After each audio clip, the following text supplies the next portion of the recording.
This is a summary of the U.S. Bank overlays that were just released recently. The condo bulletin, that's the only one that was sent out much earlier, and that applies to any new commitments November 15th or later. The rest of these were announced fairly recently, and these apply to new commitments on December 1st or later. So let's go into some detail about these overlays. We also wanted to let you know that, as we mentioned in our e-news, that Minnesota Housing is concerned about these changes and their impact on the borrowers that we serve. These were, again, U.S. Bank overlays, and so they were mandated by our servicer, and so these are not Minnesota Housing overlays that are being implemented. So this condo overlay is effective for loan commitments on or after November 15th. There was a bulletin released by U.S. Bank about that.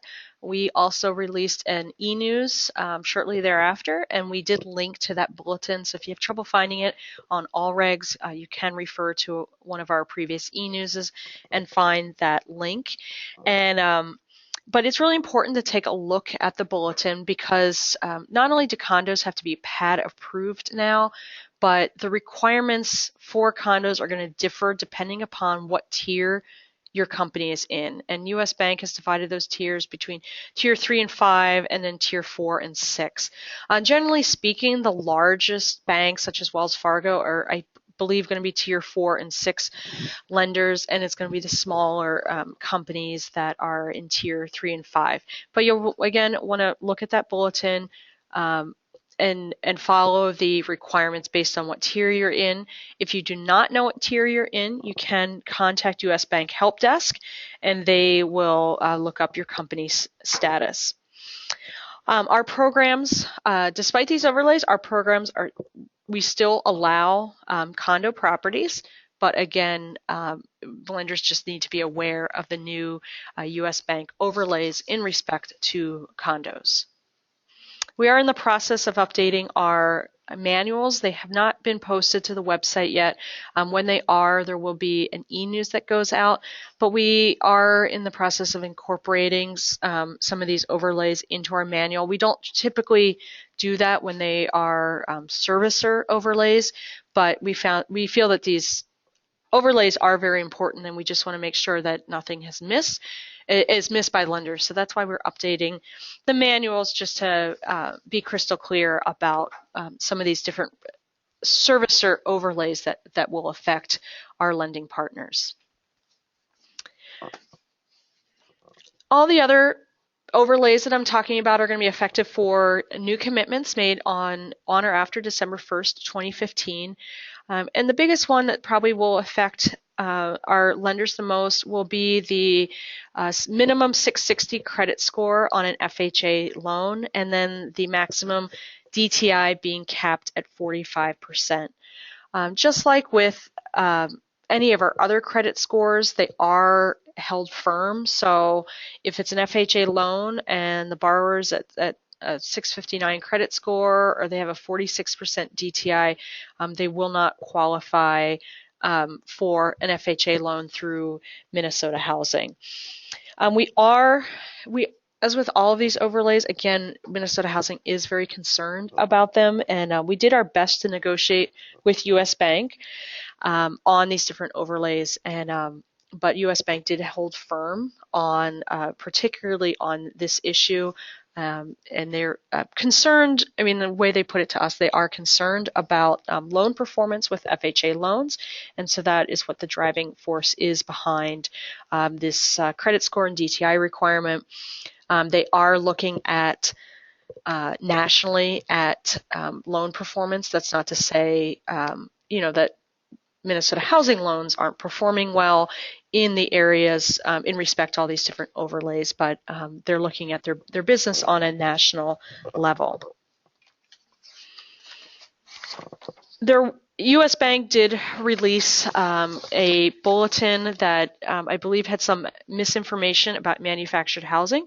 So we just wanted to be clear that manufactured housing is still available through Minnesota Housing. And so, you may have received different guidance from U.S. Bank. And even though we allow manufactured housing, this requirement may be different in other states. I mean, this is one that we were able to negotiate with U.S. Bank to continue to allow manufactured housing based on the strong performance of these loans in Minnesota. And but if you work in other states, just be aware that it may be different or if you work with other HFAs, that requirement may be different. We are able to continue to allow a manual underwriting through Minnesota Housing. However, due to systems limitations, you cannot lock these loans in our commitment system. You will have to contact Partner Solutions and do an interim commitment. But despite what you've maybe have heard elsewhere from other HFAs, we are still allowed to do FHA manual underwrites. And we will issue more guidance after December 1st in respect to this process of contacting Partner Solutions and doing the interim commitment form. And we'll be able to answer more questions about that. But in the interim, the process is to contact Partner Solutions and do not lock a manual underwrite yourself in the commitment system. Due to the various changes with the FICO and DTI requirements, we have decided to remove the FICO and DTI requirements from the individual program and product descriptions and instead include them on a new chart that we have on our website. And so it looks like we're going to go here and show you, this is what the chart looks like. It's a PDF document. There will be a link to it on each program page, so Startup, Step Up, and MCC. So you'll be able to access that. It was just getting more complicated given the, the FICO score and DTI is going to depend upon the product as well as the loan to value and even the DTI. So we felt it was actually easier to put it in one centralized location in this chart.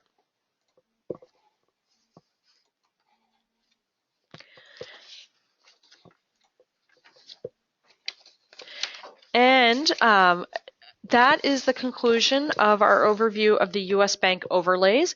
I'm going to pause momentarily and just hand the mic over to Nicola Viana, who is going to walk you through the TRID requirements.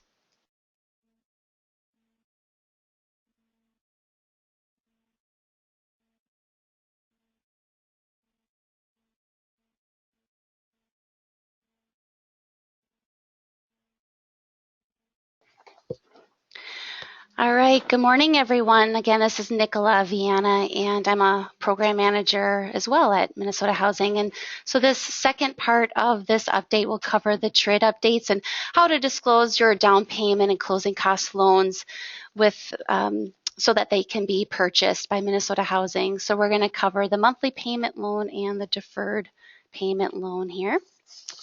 We are going to start with the easier of the two, which is the monthly payment disclosure, and how to disclose for monthly payment loan. So disclosure is required for this loan, and it's covered under both TILA and RESPA. So you would be using the loan estimate and closing disclosure.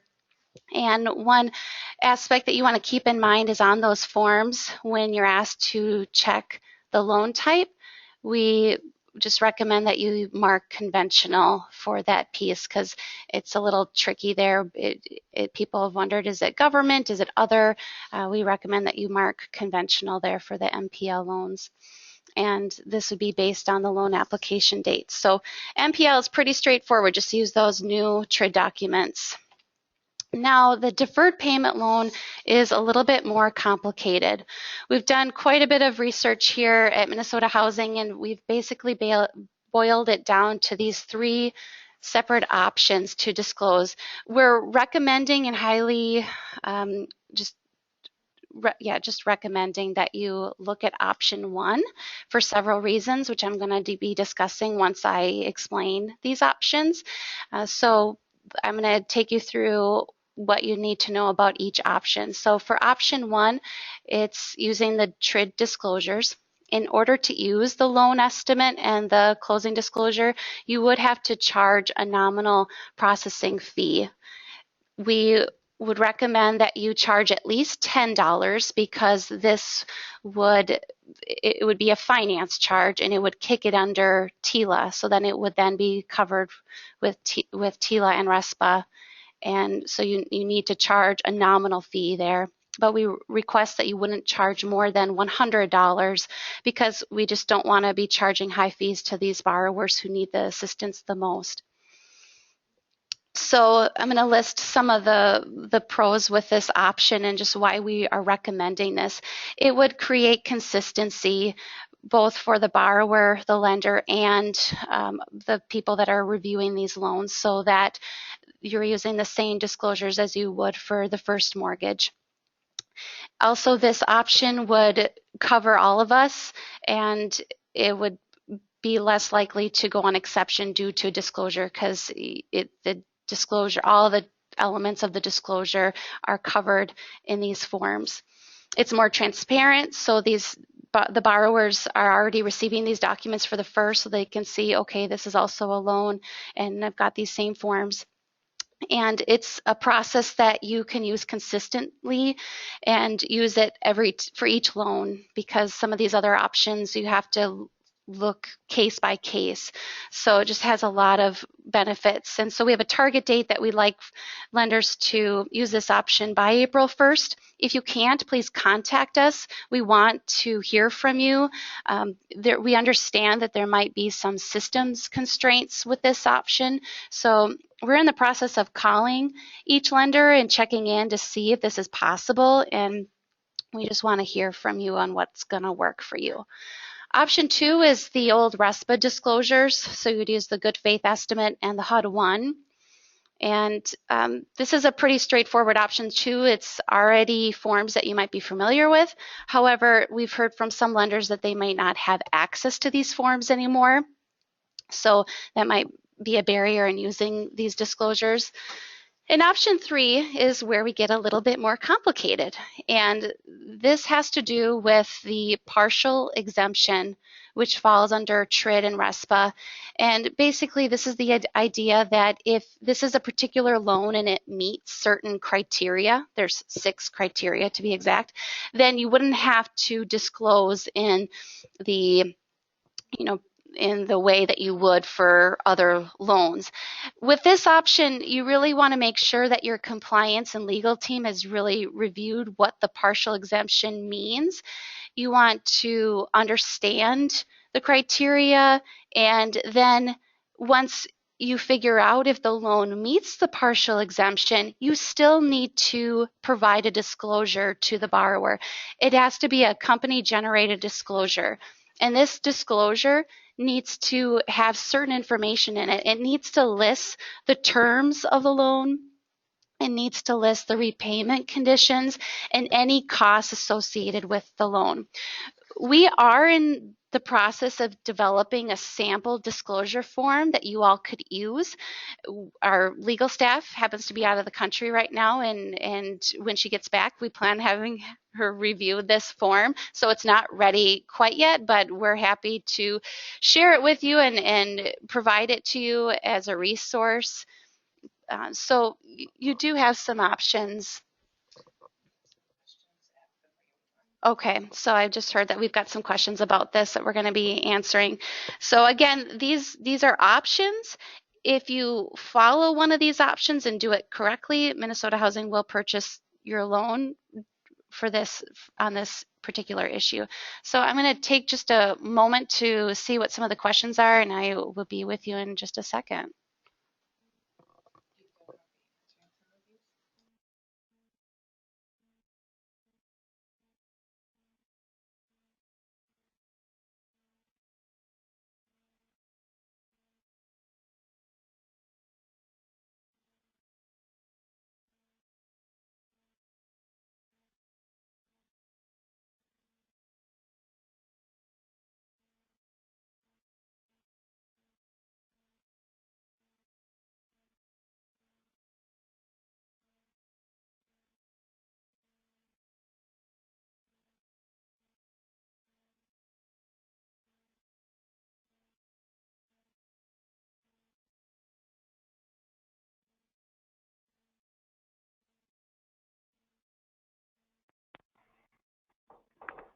Okay, hi, this is Cheryl Rice, and I'm going to be trying to answer some of the questions that we have coming in this morning. The first one regarding the VA loan, I think it's Joel, had a question on the VA settlement fee, and if the second is a conventional, the question is if we could charge the 175 on the second mortgage. We're going to take that one offline, Joel, and get back to you on that with an answer this morning. Also, we have another question from Joel about taking a sample of the LE and CD for deferred payment loan and try to use them to make sure that your system can generate these documents correctly. You can take the ones that you use off the first to be able to do that. Let's see what else.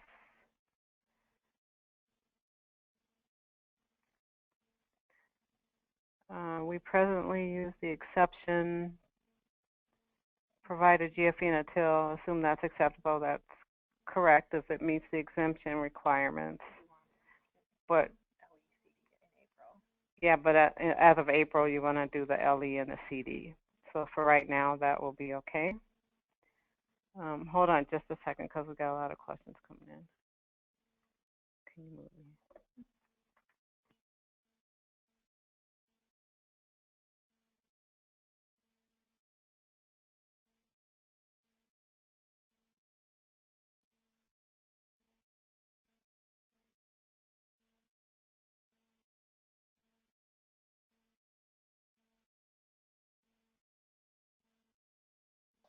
Hi, everyone. This is Nicola again. I just want to reiterate that we're only discussing the TRID updates for down payment and closing cost loans. We're not focusing on the first mortgage. I would just follow your compliance team and legal team's direction for those. We're just wanting to make sure you understand how to disclose on the deferred payment loan here. And we've put out that target date of April 1st because we feel that, this TRID went into effect October 3rd, so we all need to have a way of disclosing these loans. And we are in a learning period right now with the CFPB, and they understand that we're trying to figure things out, but they're going to be monitoring and just checking back in to make sure that we're disclosing correctly. So again, these are options. We recommend option one, but again, we want to hear from you on what's going to work best for you and your company. And we're just looking through some of the questions. And also, after the website tour, we're going to allow you to call or ask your question over the phone too. So if you've got a pretty complicated question, you can do that. And also after this call, we're going to send you an email with some resources, and the email address for our staff person, Michael Peterson, has really been taking the lead on TRID and TRID issues, so you can talk to him directly too.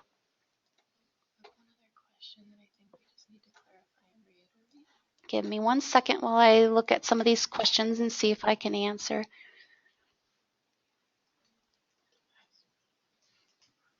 Okay, so we had one question. If we are using the exemption and the GFE, are we required to switch to LE on April 1st? That's a little complicated the way that was worded, because that kind of combines a couple of the different options. You're not required. We're not requiring you to do this. We're recommending, just because we want to make sure that your loans get purchased and it's done correctly. If you're using the partial exemption, you wouldn't be using the good faith estimate. With the partial exemption option, you're going to be using a company generated disclosure. If you're using the GFE, then you're using option 2. It's the RESPA disclosures. So that there are 2 different options there. As long as you're using one of those options and doing it correctly, your loan will be purchased based on that point. Let me see a couple other things here. Okay, so we had a question. So you are suggesting separate disclosures for each of your down payment assistance programs. It is a separate disclosure.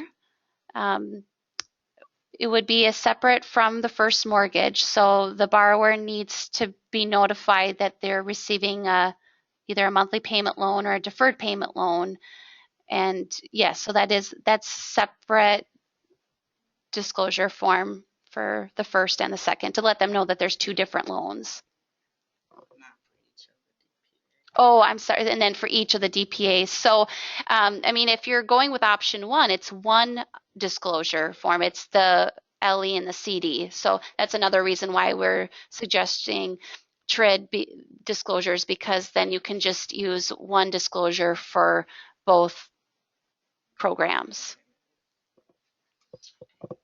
Okay, we're gonna keep moving along here, and we're gonna answer more questions very shortly, because I just wanna share these resources with you, and then I'm gonna show you on the website where to find these, and then we're gonna go back to question and answer. So be thinking of those questions you have. So we've updated our resources, we've updated our manuals. I'm hoping that the manuals will be up today. We're having some technical difficulties. We have them ready to go. We're just, for some reason, having trouble getting them up on the web. We have updated program descriptions for Startup, Step Up, and MCC, and also product descriptions specifically for the HFA conventional products, the Fannie and the Freddie products. And we'll open some of those up to show you. And then we created a couple of new resources for you. The FICO, DTI, and non-traditional credit requirements chart, and I'll show you where that's located. And also this TRID information that went out in our e-news, and that's located here, is also on a separate PDF on our down payments page, which I'll show you. So we'll do the website tour now.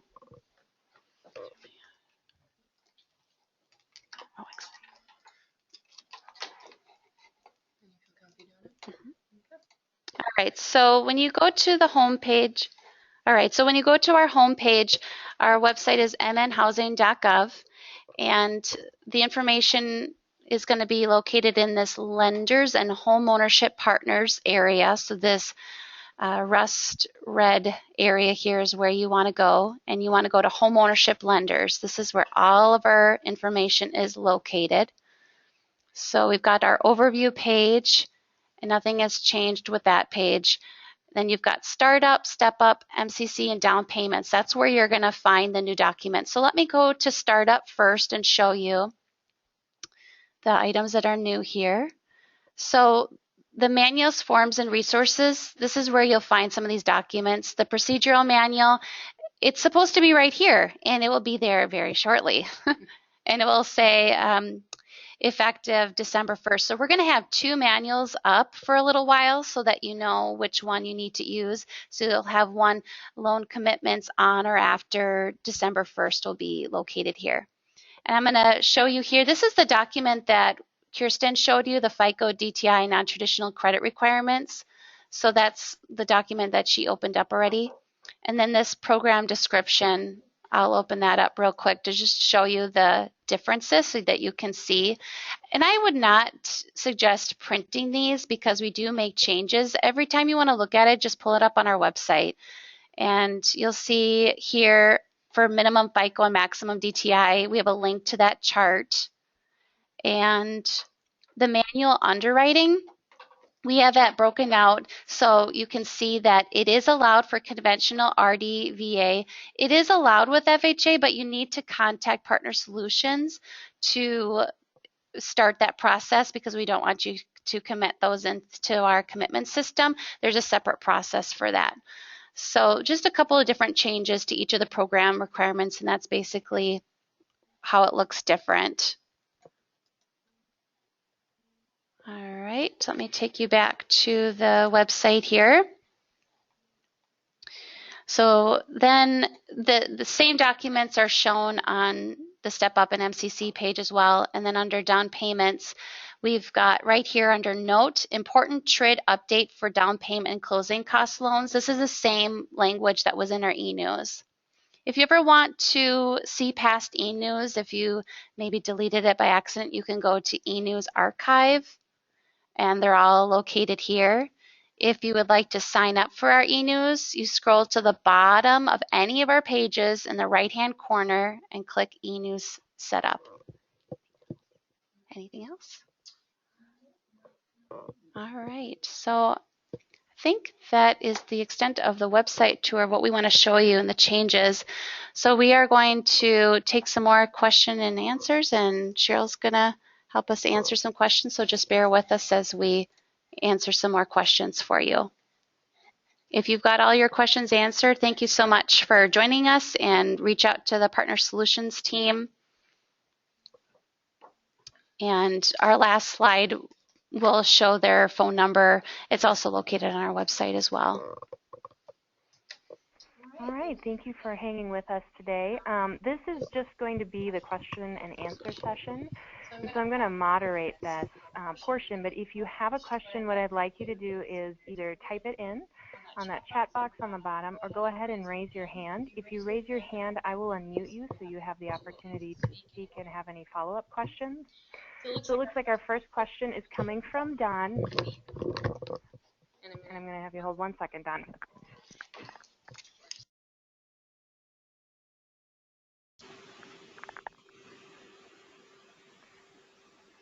All right, Don, you are able to speak.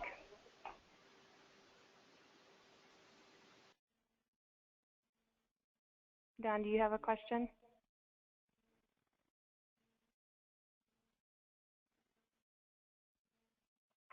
All right, Don, you might want to type it in. I don't know if your computer has a microphone that we can hear you. And anyone else can jump in with questions as well.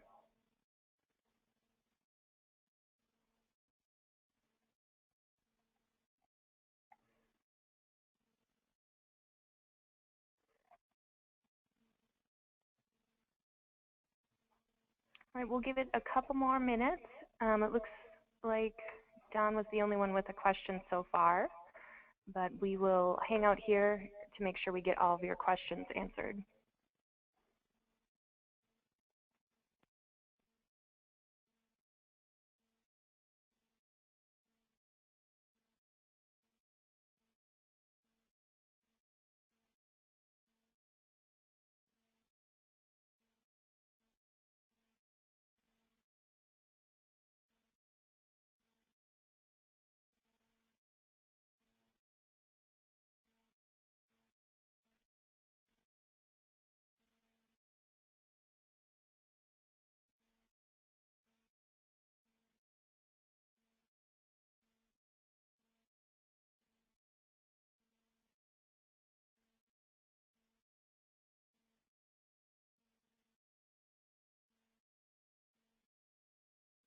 All right, so it doesn't appear, oh wait, we just got a couple in.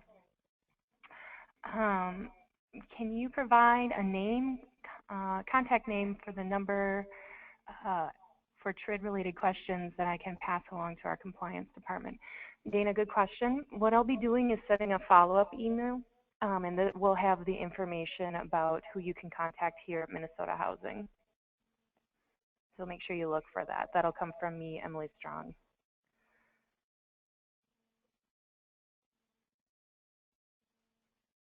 And then just a reminder, if we don't have any other questions, you can look on our training webpage for this recorded lender update and access it at any time. We'll probably leave it up for a couple of months. And that looks like the extent of our questions. There's a couple of you that we typed in. We'll follow up with you personally, and you can look for an email or a call from one of us after the call today. With that, thank you so much for being a lending partner with Minnesota Housing, and make sure you contact our Partner Solutions team if you have any follow-up questions here today. Thank you.